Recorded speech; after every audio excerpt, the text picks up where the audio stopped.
Hello,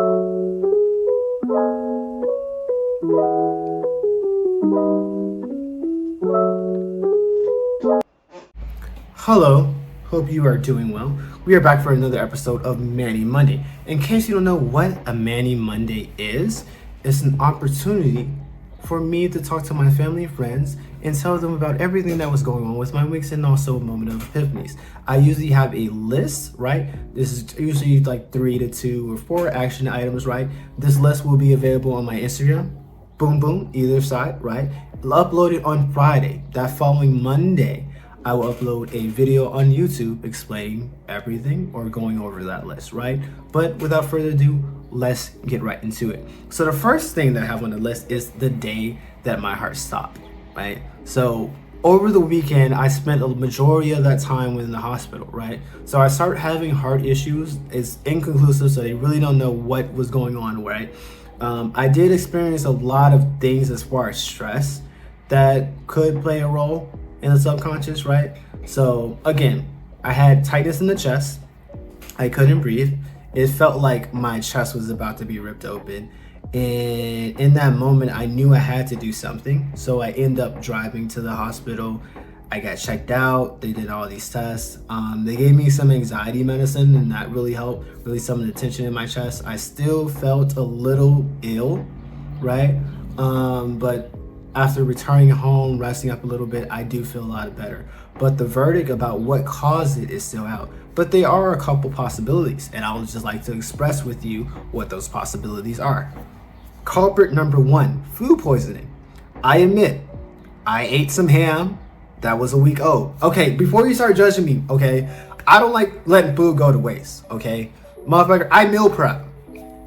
You know what that means? I cook one meal and I eat it for 3 to 4 days, right? So a week old ham, that ain't shit to me. Oh, so I thought, right? So I'm thinking the possibility of the ham, a week old ham, ate that ham, fried it up, refried it. It made me sick. And then my anxiety around being sick, because I'm not a person that usually gets sick, heightened my senses, panic attack, heart tightness in chest, fell the fuck out, couldn't breathe, needed to go to hospital. The other aspect of that is that there could have been things in my subconscious as it relates to dealing with all the stress that I have currently in my life, or things that I should be stressed about, right? So I recently broke up with someone, right? My arm was injured, so I couldn't release a lot of the built up tension and stuff that I had by going out and lifting weights, right? Also, I had car trouble. So the check engine light on my car came over the weekend, right? And then I had to keep coming back and forth. It went on again, but I'm glad that at least it's being taken care of. It had a transmission issue. They said I can get my car back next week, so I'm not really stressed about that. And then on top of that, the sickening poisoning. So, but even though I said all that, I didn't feel stressed about it. Like, it was like things that were happening.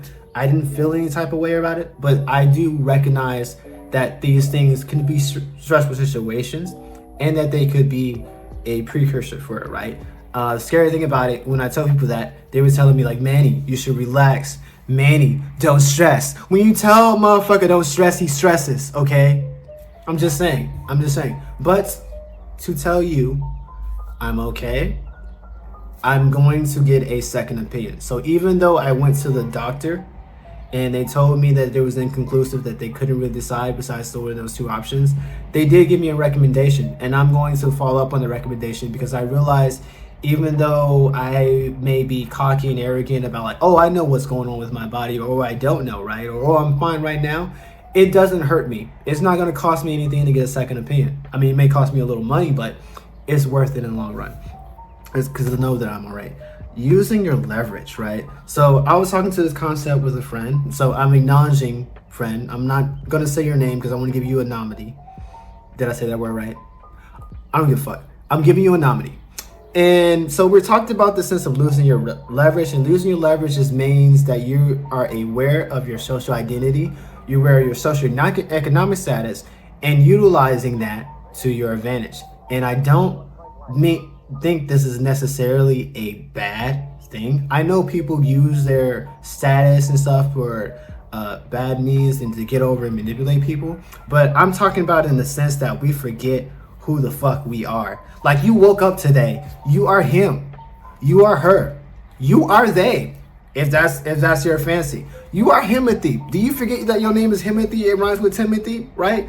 We forget who the fuck we are. We forget where we came from. And when I think about me and myself, I forget, like, hey, I'm really him. I really be going to the gym, be putting in work. I really did go to school. I really did get these tattoos, man. I really do take care of myself. I really do be cooking, stirring up with the pot. You may think I'm Steph Curry. I don't know. Like, I really be doing that shit. And I forget to give myself my flowers and my affirmations, right? But then also to utilize my status, my leverage, to get the things in life that I want, right? And so I leave you with that. Comment down below or DM on Instagram. What is your leverage? What is your status? What is something that you take for granted that you are a part of your identity, right? Third piece is the boys versus girls. I feel like I talked about this list shit last week, but I didn't nearly call it out on the boys versus girl things. I'm not gonna go too much in depth about the shit. I'm just saying that we all need each other. I just hope that I just stop seeing the fucking division. I'm seeing a lot of division on threads about, like, women should be doing this, men should be doing this, men are this, women are this. And I think, like, at the end of the day, I don't know about you, I can't speak for you, but I know I appreciate and I love the women in my life as well as the men in my life. And I know that we need each other and that we can't do it without the other person. Yes, both sexes has their things that they're annoying and things that we don't like, but I think that's mutual about everybody. But at the end of the day, we need each other, and that we should love each other, and that we should appreciate someone, right? And that we shouldn't take them for granted. Any race, gender, sex, things outside of anything that you can think of, right?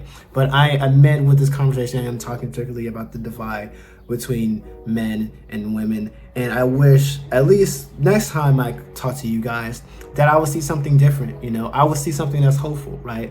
Something that did give me hope when I saw a post about marriage, and they were just talking about their spouses and how much they love them and things that they picked up in their mannerisms and shit. And that was refreshing. That gives me hope. I need more love to be spread in the world. There's so much fucking negativity.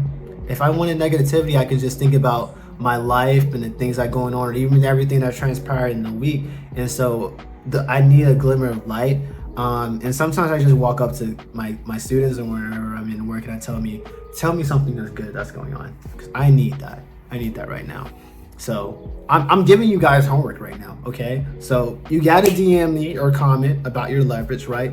But then also DM or comment about what makes you happy, what's keeping you motivated, what's going on good in your life, right? So the thing that's going on good with my life, I have a new phone, I have a platform that's growing, that I'm able to talk and communicate with you guys, and my car is getting fixed. I thought I had to get a whole new car, but it's getting fixed. But yeah, that's all I have for now. You guys take care. Love you guys. And jaritos are on me.